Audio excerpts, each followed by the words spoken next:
नमस्कार साथियों, स्वागत है आपका आपके अपने YouTube चैनल अडानिया एजुकेशन अकेडमी आसिन पर।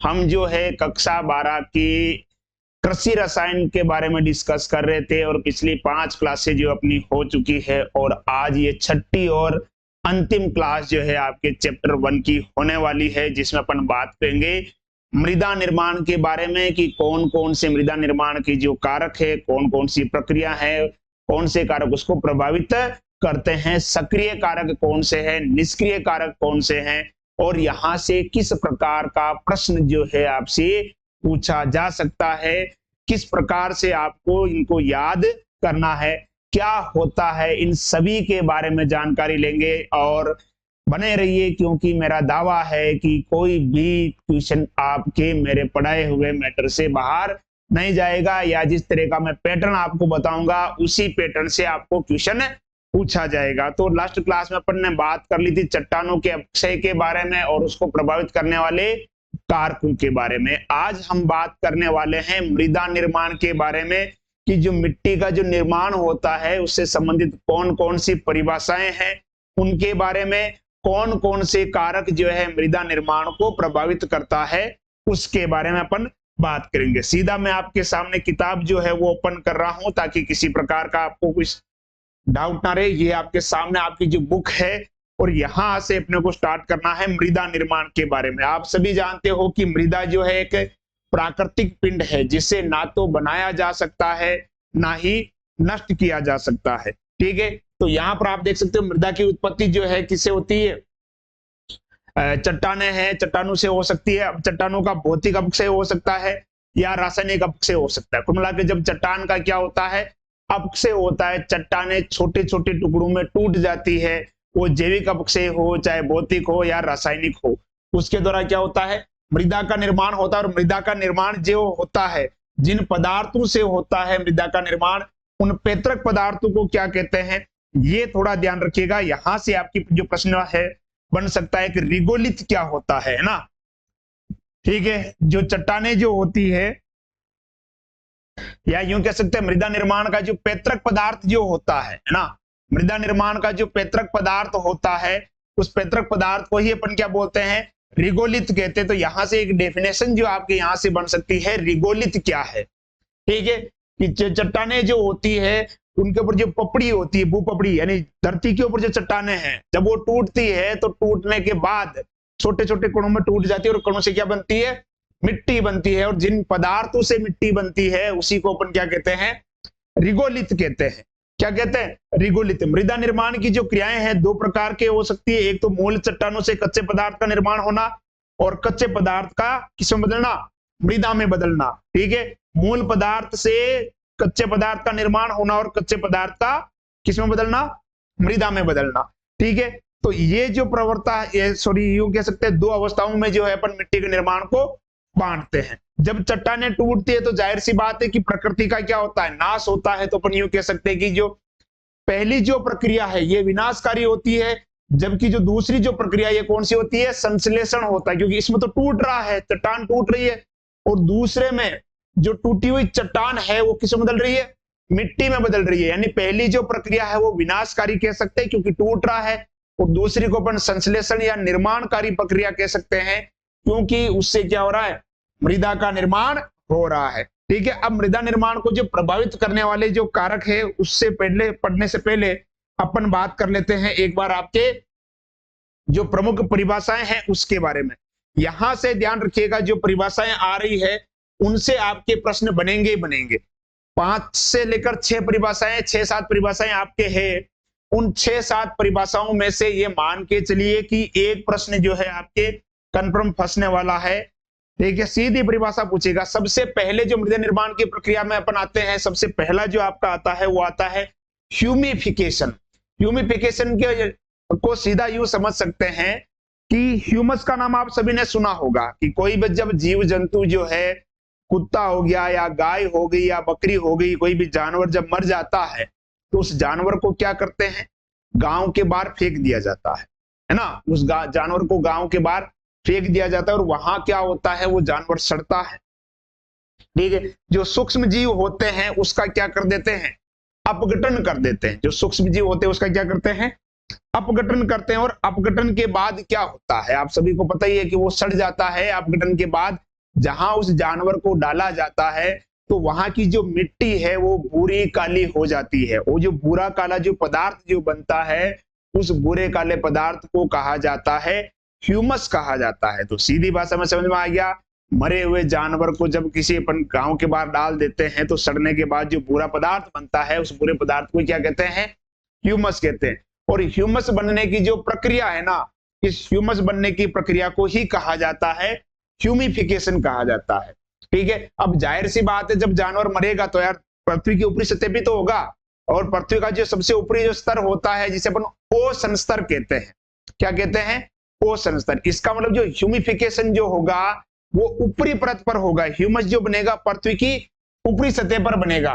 तो यहाँ पर आप देख सकते हो कार्बनिक पदार्थों का स्रोत इसकी ऊपरी सतह पर एकत्रित पत्तियां, पौधे, अन्य भाग, मृत जंतु होते हैं। इन कार्बनिक पदार्थों के विच्छेदन से, विच्छेदन का मतलब समझ में आ गया, टूट गया है ना, सड़ जाएगा ना, वो छोटे छोटे टुकड़ों में टूट जाएगा जानवर। विच्छेदन से जो नए कार्बनिक पदार्थ बनते हैं, इस प्रक्रिया को अपन क्या बोलते हैं, ह्यूमिफिकेशन। किताब की लैंग्वेज में जाने की कोई जरूरत नहीं है ना, इसको आप अपने हिसाब से भी लिख सकते हो कि जब कोई मृत जीव जंतु क्या हो जाता है, विच्छेदित हो जाता है, ठीक है, तो उससे नए कार्बनिक पदार्थ बनते हैं, अर्थात ह्यूमस का निर्माण होता है। और ह्यूमस निर्माण की प्रक्रिया क्या कहलाती है, ह्यूमिफिकेशन कहलाती है। क्या कहलाती है, ह्यूमस निर्माण की प्रक्रिया क्या कहलाती है, ह्यूमिफिकेशन कहलाती है। अगला आता है निक्षालन। देखिए निक्षालन का मतलब क्या होता है कि कोई भी जो पदार्थ है, कोई भी जो पदार्थ है वो पृथ्वी के ऊपरी सतह पर है, या जिसे अपन बोल सकते हैं ओसन स्तर है। जब कोई भी पदार्थ ऊपरी संस्तर से जब वो निचले संस्तर में जाता है, तो ऊपरी संस्तर से निचले संस्तर में जाने की क्रिया क्या कहलाती है, आपके निक्षालन कहलाती है। क्या कहलाती है, नाम से बता दो ना, एलिवेशन है ना, सॉरी एलिवेशन है ना। जो निक्षालन जो है इसका मतलब होता है पदार्थ का ऊपरी संस्तर से, मृदा के ऊपरी संस्तर से निचले संस्तर में जाना क्या कहलाता है, निक्षालन कहलाता है। क्या कहलाता है, तो पहला तो हो गया ह्यूमिफिकेशन, ह्यूमस बनेगा और वो ह्यूमस कहां जाएगा, नीचे जाएगा। कहां जाएगा, नीचे जाएगा। तो नीचे जाने की प्रक्रिया क्या कहलाएगी, निक्षालन कहलाएगी। और वो नीचे जाकर क्या हो जाएगा, जम जाएगा। नीचे जाकर क्या हो जाएगा, जम जाएगा। और उसके जमने की प्रक्रिया को अपन क्या बोलते हैं, उसके जमने की प्रक्रिया को बोलते हैं निक्षेपण, है ना। नीचे जाकर वो जम जाएगा। तो यहां पर देख सकते हो कार्बनिक व अकार्बनिक अवयव का निचले संस्तर में पहुंचकर जमा होने को क्या कहते हैं, निक्षेपण कहते हैं। तो आ गया समझ में, ह्यूमस बनेगा, नीचे जाएगा, नीचे जाना निक्षालन, ह्यूमस का बनना ह्यूमिफिकेशन, ह्यूमस का नीचे जाना निक्षालन, ह्यूमस का जम जाना निक्षेपण। क्या हो गया, निक्षेपण हो गया। ठीक है, अब सारा का सारा ह्यूमस थोड़ी चला जाएगा, ये भी ध्यान रखना। कुछ ही तत्व जाते हैं। कौन कौन से, जैसे मृत्तिका निकले हो गया, एल्यूमिनियम, आयरन आदि ये तत्व जाते हैं नीचे की तरफ। फिर आता है आपका पोडजोलीकरण, है ना। पोडजोलीकरण आप देख सकते हो, इस प्रक्रम में ह्यूमस तथा उसके ऑक्साइड, है ना, यहाँ पर ये जो लिख रखा है ना, यहाँ पर आपको कर क्या करना है, आपकी बुक में भी ये दे रखा है बच्चों, ध्यान रख लेना। ठीक है, तो यहाँ पर ये थोड़ा आप चेंज कर देना कि इसको बोलते हैं उसके ऑक्साइड। ये जो है ना, इसकी जगह पे क्या हो जाएगा, उसके ऑक्साइड। ठीक है, उसके ऑक्साइड ऊपरी संस्तर से बहकर नीचे के संस्तर में आकर जमा हो जाते हैं। ठीक है, ये ठंडे तथा नम प्रदेशों में होता है, जहां ठंड हो, वातावरण में क्या हो, नमी हो। उष्ण प्रदेश जो होते हैं, जैसे राजस्थान जो है, मुख्य रूप से अगर अपन बात करें, जोधपुर हो गया या जैसलमेर, बीकानेर, ये उष्ण क्षेत्र है। यहाँ पर गर्मी क्या होती है, बहुत ज्यादा होती है। ठीक है, तो वहां पर ये नहीं देखने को मिलेगा, ये देखने को मिलेगा आपको ठंडे और नम प्रदेशों में देखने को मिलेगा। देखिए कई बार ये क्वेश्चन भी आ जाता है कि जो पोडजोलीकरण शब्द जो है ना, यहाँ पर ध्यान रखिएगा। देखिए मैंने आपको पहले बताया था कि जो मैं डिस्कस करता हूं ना, उस शब्दों को अच्छे से तैयार कर लेना। पोडजोलीकरण जो शब्द है ना, ये किससे बना है, ध्यान रखना। देखिए इस प्रक्रम में पोडजोल शब्द, जो कि रूसी भाषा का शब्द, किससे लिया गया है, पोडजोला से लिया गया है, जिसका अर्थ क्या होता है, राख जैसा होता है। किताब लेके बैठ जाइए, जहां जहां अंडरलाइन करवा रहा हूं उस पर अंडरलाइन कर लीजिएगा। ये केमिस्ट्री इतनी हार्ड नहीं है, बहुत इजी है, बहुत ही इजी है अगर ढंग से पढ़ लिए तो।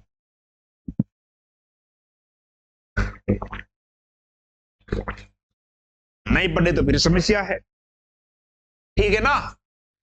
तो पोटजोलीकरण शब्द जो है उसको लेकर प्रश्न आपके बन सकता है, ठीक है। अगला आता है आपके कौन सा, लेटराइजेशन, है ना। लेटराइजेशन क्या होता है इसके बारे में बात करते हैं। देखिए लेटराइजेशन जो है ये एक लैटिन भाषा से बना है जिसका अर्थ होता है ईंट जैसा लाल रंग होता है। तो यहां पर आप देख सकते हो इस प्रक्रम में आयरन और एल्यूमिनियम ऊपरी संस्तर में रहते हैं, ठीक है। आयरन और एल्यूमिनियम तो ऊपर रह जाएंगे, नीचे कौन जाएंगे, सिलिका नीचे के संस्तर में चली जाती है, SiO2, है ना। एल्यूमिनियम और आयरन तो ऊपर रहेंगे लेकिन सिलिका नीचे चली जाएगी, इस प्रक्रिया को अपन क्या कहेंगे, लेटराइजेशन कहते हैं। ध्यान रखना, इससे बनने वाली मृदाएं कैसी होती है, अम्लीय होती है। तो यह क्वेश्चन भी बन सकता है कि जो अम्लीय मृदा जो होती है उसका निर्माण कैसे हो सकता है, लेटराइजेशन से होता है। या यूं कह सकते हैं कि लेटराइजेशन से कौन सी मृदा बनती है, अम्लीय बनती है या सामान्य बनती है, सामान्य या लवणीय बनती है, या फिर भास्मिक बनती है यानी क्षारीय बनती है। तो लेटराइजेशन जो मृदा बनेगी यानी इसमें आयरन और एल्यूमिनियम ऊपर रहेगा और सिलिकेट कहां चला जाएगा, नीचे चला जाएगा। अब देखिए जो लेटराइजेशन शब्द जो है ना, ये लेटराइजेशन शब्द देखिए लैटिन भाषा से बना है। और कौन सा शब्द है, लेटराइट। लेटराइजेशन जो शब्द है किससे बना है, लेटराइट से बना है। और जिसका अर्थ जो होता है वो क्या होता है, ईंट जैसा लाल। आप देख सकते हो इसका जो अर्थ होता है कैसा होता है, ईंट जैसा लाल होता है। ये क्या हो गया भाई, है ना। इसका जो अर्थ होता है कैसा होता है, ईंट जैसा लाल होता है। कैसा होता है, ईंट जैसा लाल होता है, ठीक है। चलिए आगे बात करते हैं। ये मृदाएं उष्ण तथा अर्ध उष्ण, है ना। अर्ध उष्ण का मतलब तो समझ में आ गया, उष्ण यानी आपके हो जाएंगे रेगिस्तानी वाला भाग हो जाएगा। अर्ध उष्ण यानी बिलवाड़ा हो गया, हमारा जो बिलवाड़ा है वो अर्ध उष्ण में आता है। अर्ध उष्ण प्रदेशों में पाई जाती है जहां उच्च तापमान एवं भारी वर्षा निरंतर होती है। ये तो अपने यहाँ नहीं होती है, हाँ ये जरूर है, तापमान होता है भारी वर्षा नहीं होती है ना। वर्षा के लिए तो अपन तड़पते हैं भाई, रोज जैसे वर्षा ऋतु आती है रोज बादल बनते हैं, ऊपर की तरफ देखते हैं, अरे बरस जा रे बरस जा, चांस ही नहीं। आदतें अपनी भी तो खराब है, चल पेड़ को काट देते हैं, तो दिक्कत वहां भी तो है, ठीक है। तो आगे बात करते, देखो अगला आता है कैल्सीकरण। सीधी भाषा में ध्यान रखना इंपॉर्टेंट है, कैल्शियम कार्बोनेट का जमाव कैल्सीकरण, और कैल्शियम कार्बोनेट का हटना डीकैल्सीकरण। बस कैल्शियम कार्बोनेट अगर जमेगा मृदा की ऊपरी संस्तर में, कैल्शियम कार्बोनेट जमेगा, कैसे बनेगा, तो ये तो आप रिएक्शन देख सकते हो, सीधी सीधी है यार, है ना। मृदा के ऊपरी संस्तर में कैल्शियम कार्बोनेट का जमना कैल्सीकरण, और उसी कैल्शियम कार्बोनेट का हट जाना डीकैल्सीकरण। तो सबसे पहले देखो CO2 और H2 आपस में क्या करेंगे, क्रिया करेंगे, जिससे बनेगा कार्बोनिक अम्ल H2CO3 बन रहा है। फिर ये कार्बोनिक अम्ल जो है कैल्शियम के साथ क्रिया करेगा तो क्या बनेगा, कैल्शियम बाइकार्बोनेट, है ना। ये जो बन रहा है इसको क्या बोलते हैं, कैल्शियम बाइकार्बोनेट कहते हैं, या कैल्शियम हाइड्रोजन कार्बोनेट भी कह सकते हैं। और जब यही कैल्शियम कार्बोनेट CO2 के साथ क्रिया करता है तो क्या बन जाता है, कैल्शियम कार्बोनेट बन जाता है।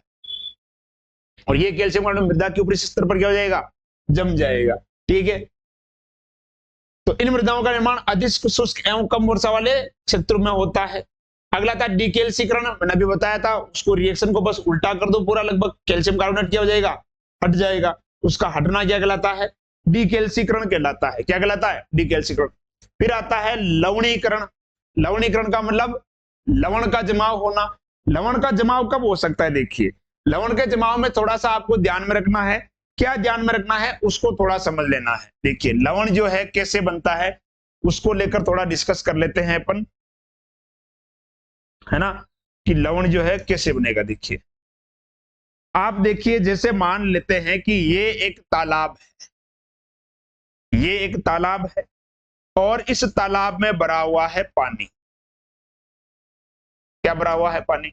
आमतौर पर आपको पता ही है कि यहाँ जैसे तालाब है और यहाँ ये जो खाली भाग रहता है, यहाँ इसके पास में जो तालाब जो है इसके पास में ये खाली भाग है, ये ठीक है। ये जो खाली भाग होता है ना, यहाँ पर किसी प्रकार की फसल नहीं होती है, ठीक है। लोगों के जो खेत जो मिलेंगे वो यहाँ मिल सकते हैं आपको, लेकिन तालाब के जस्ट पास में आपको खेत कभी नहीं मिलेंगे। ठीक है, इसका कारण क्या, देखो जब यहां पर पानी का जल का दबाव बढ़ेगा, ठीक है, जब एक जगह पर जैसे मान लो इधर जल का दबाव बढ़ेगा तो ये जैसे मान लो कि जल स्तर हो गया, ये नीचा है, जब इधर जल स्तर का पानी का दबाव बढ़ेगा तो ये जल स्तर कहां जाएगा, ऊपर आ जाएगा। तो ऐसी मृदा जिनका जो भूमिगत जल जो है या वाटर लेवल जो है नीचा नहीं होता है, ऊपर की तरफ होता है ना, पानी ज्यादा गहरा नहीं हो, है ना, 15-20 फीट में या 30 फीट तक पानी जो है गहरा हो। ऐसा नहीं कि मान लो राजस्थान में 200-300 फीट तक भी पानी नहीं आता है, हालात बहुत ज्यादा खराब है। तो जहां का वाटर लेवल क्या हो, ज्यादा नीचा नहीं हो, तो वहां पर जब इधर जल का दबाव बढ़ेगा, तालाब के अंदर पानी इतना भरा हुआ, इतनी बड़ी जल राशि भरी हुई है, तो इसके आसपास का जो पानी का जो लेवल है ये क्या जाएगा, ऊपर आ जाएगा। क्या जाएगा, ऊपर आ जाएगा। जब ये पानी ऊपर की तरफ आएगा तो क्या होगा, जो मिट्टी जो है उसके अंदर नीचे की तरफ जो लवण जो है दबे हुए हैं या लवण मिक्स है उसके अंदर, है ना, 10 फीट 20 फीट गहराई में जो लवण है वो लवण उस जल में घुल जाएंगे और उस पानी के साथ कहां जाएंगे, यूपर आ जाएंगे। जल में घुल जाएंगे और पानी के साथ ऊपर आ जाएंगे। और जब वो लवण ऊपर की तरफ आएगा जल के साथ, तो धरती की सतह जो है या यूं कह सकते हैं पृथ्वी की जो सतह है उसमें जो पानी आया है ऊपर की तरफ, उसमें क्या आया है, लवण घुलकर आया है नीचे से।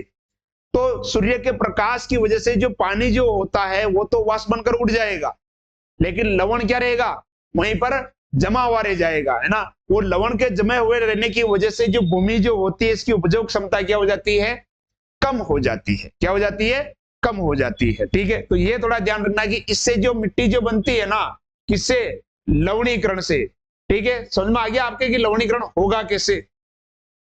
ठीक है, तो लवणीकरण से जो मिट्टी बनती, देखिए इस प्रक्रम में मृदा के ऊपरी सतह अथवा पृष्ठ में घुलनशील लवण विशेष रूप से सोडियम के क्लोराइड, सल्फेट क्या हो जाते हैं, एकत्रित हो जाते हैं। ये लवण सफेद परत के रूप में मृदा के ऊपर रहते हैं। ये मृदा जल स्तर का ऊंचा होना, मैंने अभी बताया ना, जिनका वाटर लेवल ज्यादा नीचा नहीं हो, जल स्तर का ऊंचा होना, जल निकास उपयुक्त नहीं होना तथा सिंचाई जल में घुलनशील लवण की अधिकता के कारण हो सकता है। ठीक है, खारे पानी से अगर आप सिंचाई कर रहे हो तो भी ऐसी स्थिति आ सकती है।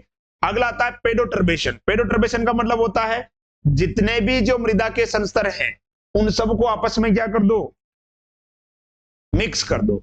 जितने भी जो मृदा के संस्तर हैं उन सभी को आपस में क्या कर दो, मिक्स कर दो। उसको बोलते हैं पेडोटर्बेशन कहते हैं। ठीक है, मिक्स करने का काम कौन करेगा, छोटे छोटे जो कण है उसमें तोड़ देना। चींटियां हो गई जब बिल बनाती है, दीमक हो गई, है ना, केंचुए हो गए जो मिट्टी को खाते हैं, है ना, कुरेदते हैं। ठीक है, बिल बनाने वाले जितने भी जो जंतु है वो सब क्या करते हैं, पेडोटर्बेशन का काम करते हैं। नहीं, जितने भी जो मृदा के जो संस्तर है ना उसको आपस में क्या कर देते हैं, मिला देते हैं, आपस में मिला देते हैं। इसको बोलते हैं पेडोटर्बेशन कहते हैं। क्या कहते हैं, पेडोटर्बेशन कहते हैं। चलिए आगे बात करते हैं मृदा निर्माण को प्रभावित करने वाले कारक। तो ये जो 9 परिभाषाएं थी, इजी है, हार्ड नहीं है, अच्छे से बैठ के अगर लिख लोगे नोटबुक में या पढ़ लोगे किताब से भी, याद होना जरूरी है। आप कैसे करते हो ये आपके ऊपर डिपेंड करेगा। आप लिख के याद करते हो या सीधा किताब से लिखा हुआ याद कर लेते, कैसे भी करो, बोर्ड एग्जाम में आपको वहां तक याद होना चाहिए। मार्च 2024 में आपके एग्जाम हैं और आपको ये ध्यान में होना चाहिए, बहुत जरूरी है। ठीक है, अब इसको प्रभावित करने वाले कारक कौन कौन से हैं, तो यहां पर देखिए जो जहां से जो क्वेश्चन बनता है ना, पहला जो यहां से जो क्वेश्चन बनता है इसको अच्छे से नोट कर लीजिएगा भैया। एक तो कौन सा वाला, मृदा विज्ञान के जनक कौन है, वी डोकुचेव मृदा विज्ञान के जो जनक माने जाते हैं। किसको माना जाता है, वी डोकुचेव को माना जाता है। किसको माना जाता है, तो ये थोड़ा अंडरलाइन कर लेना, बोलो वी डोकुचेव, है ना, ये मृदा विज्ञान के जनक है। कई बार क्वेश्चन यहां से साफ साफ डायरेक्ट क्वेश्चन आ जाता है, मृदा विज्ञान के जनक किसको कहा जाता है, वी डोकुचेव को कहा जाता है। ठीक है, तो उन्होंने बताया था कि जो मृदा निर्माण जो होता है, मृदा का जो निर्माण होता है उसके लिए जलवायु और जीवमंडल उत्तरदायी है। वहां की जलवायु किस प्रकार का क्लाइमेट है और वहां पर किस प्रकार के जीव जंतु रहते हैं, इसके ऊपर जो मिट्टी का निर्माण बहुत ज्यादा क्या करता है, निर्भर करता है, बहुत ज्यादा क्या करता है, निर्भर करता है। फिर बात करते हैं आगे, एक वैज्ञानिक और हुए जिनका नाम था जेनी। क्या नाम था? जेनी। इन्होंने एक फॉर्मूला दिया, यहाँ पर तुम देख सकते हो इसका मतलब क्या है, यहाँ पर देख सकते हो कि इनमें ये संबंध इन्होंने बताया था। एस का मतलब हो गया सोइल, एफ का मतलब क्या हो गया फंक्शन, फंक्शन का मतलब कार्य, सी एल का मतलब यहाँ पर है क्लाइमेट जलवायु, बी का मतलब बायोस्फीयर यानी जीवमंडल, और आर का मतलब रॉक एक रफ सतह है ना, ठीक है, और पी का मतलब पेरेंट्स पैतृक, और टी का मतलब क्या हो गया टाइम समय, ठीक है। ये 5 कारक जो है किसने बताए थे? जेनी ने। और इन 5 कारकों को फिर से ध्यान रखना, जेनी ने जो ये 5 कारक बताए थे, इन 5 कारकों को एक वैज्ञानिक और है जोफे, जोफे ने इनको 2 भागों में विभाजित कर दिया। जोफे जो है इन्होंने इन 5 कारकों को 2 भागों में विभाजित किया, और वो 2 कारक कौन कौन से हैं ये आप अच्छे से ध्यान रखें, बहुत ही जरूरी है। एक तो है सक्रिय कारक और एक है निष्क्रिय कारक। सक्रिय कारक कौन कौन से ध्यान रखना, सक्रिय कारक है आपके जलवायु और जीवमंडल, ठीक है, जो द्रव्यमान के द्वारा क्या करेंगे? मृदा का निर्माण करेंगे, और इनका जो नेतृत्व जो करता है, या यूं कह सकते हैं जो सक्रिय कारक है, इनको आधार प्रदान करने का काम कौन करता है? निष्क्रिय कारक करता है।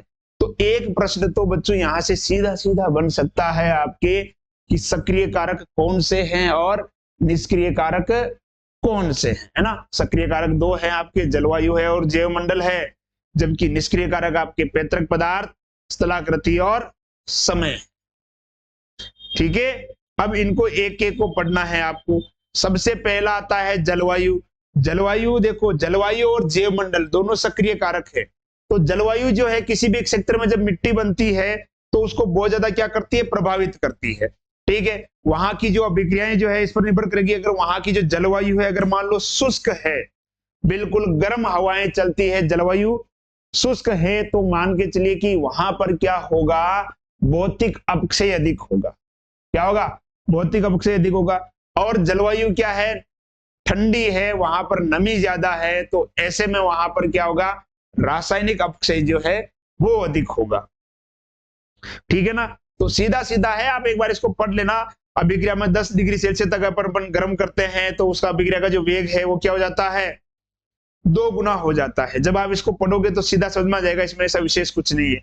जीवमंडल की बात करते हैं। जीवमंडल का मतलब जो जीव जंतु जो होते हैं, वो जीव जंतु पे मृदा निर्माण को कैसे प्रभावित करते हैं? आप भी प्रभावित करते हो, नहीं करते हो? करते हैं ना, हम भी मृदा निर्माण को प्रभावित करते हैं। पेड़ पौधे भी मृदा निर्माण को प्रभावित करते हैं। कैसे करते हैं? जब किसी पेड़ की जड़ जो है चट्टान में घुस जाती है, और जब वो जड़ जो है वृद्धि करती है, फूलती है, तो चट्टान क्या हो जाती है? टूट जाती है। इसके अलावा जो चट्टान के अंदर जो जड़ जो है वो अम्ल और CO2 का निर्माण करती है, जिसकी वजह से भी चट्टानें क्या हो सकती है? कमजोर हो सकती है, ठीक है। तो ये आ जाएगा जीवमंडल में। ज्यादा विशेष कुछ नहीं है यार, सीधा सीधा सा है, ठीक है, जीवमंडल। उसके बाद आता है पैतृक पदार्थ। जो पैतृक पदार्थ यानी जिन पदार्थों से मृदा का निर्माण हुआ है वही तो क्या कहलाएंगे? पैतृक पदार्थ।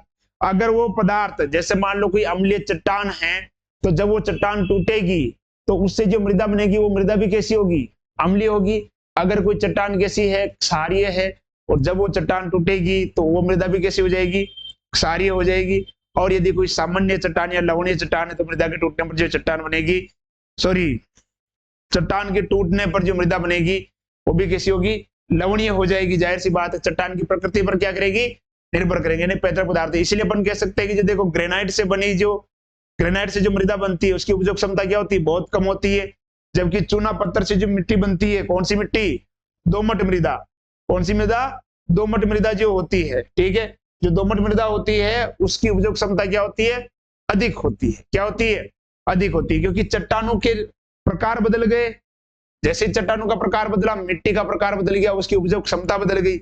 जो ग्रेनाइट है उसके अपक्षय या यूं कह सकते हैं अपघटन से जो मृदा बनती है उसकी उपजाऊ क्षमता क्या होती है? कम होती है। जबकि कैल्शियम कार्बोनेट या चूना पत्थर जो होता है उससे जो मृदा बनती है वो क्या होती है? अधिक उपजाऊ होती है। क्या होती है? अधिक उपजाऊ होती है। अगला जो आता है लास्ट आपके, वो आता है स्थलाकृति।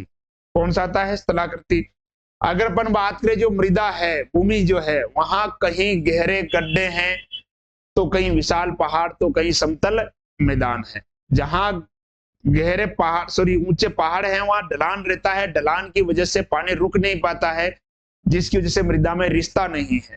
ठीक है, लेकिन जहां भूमि क्या होती है, समतल होती है, वहां पानी धीरे धीरे बहता है। जब पानी का वेग धीरे धीरे होता है तो पानी जमीन के अंदर क्या जाता है, रिश्ता जाता है। क्या होता जाता है, रिश्ता जाता है। और जहां पानी का रिसाव क्या होता है, ज्यादा होता है, आपको पता है कि वहां मृदा भी क्या होगी, ज्यादा गहरी होगी ना, क्योंकि अंदर तक पोली हो जाएगी।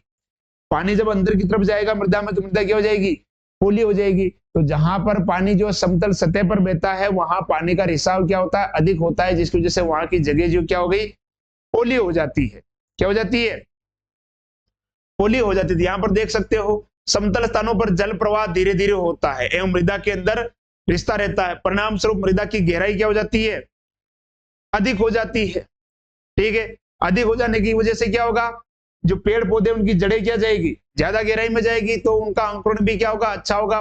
जो पौधे जो है या आपका जो पेड़ है उसको यांत्रिक आधार भी जो है अच्छा प्राप्त होगा, है ना। फिर उसके बाद आता है समय। समय तो आपको पता ही है कि समय जो है इसको प्रभावित करता ही है। कोई भी जो मृदा बनती है ऐसे नहीं बनती है। एक पूर्ण विकसित मृदा को तैयार होने में लगभग कितना, 200 वर्ष का समय लगता है। ध्यान रख लेना, कितना समय लगता है, 200 वर्ष का समय लगता है। एक पूर्ण विकसित मृदा तैयार होने में 200 वर्ष का समय लगता है। ठीक है जी। तो ये कौन कौन से कारक जो है मृदा के निर्माण को प्रभावित करते हैं, शॉर्ट में मैंने आपको बता दिया, ज्यादा लोड लेना नहीं है।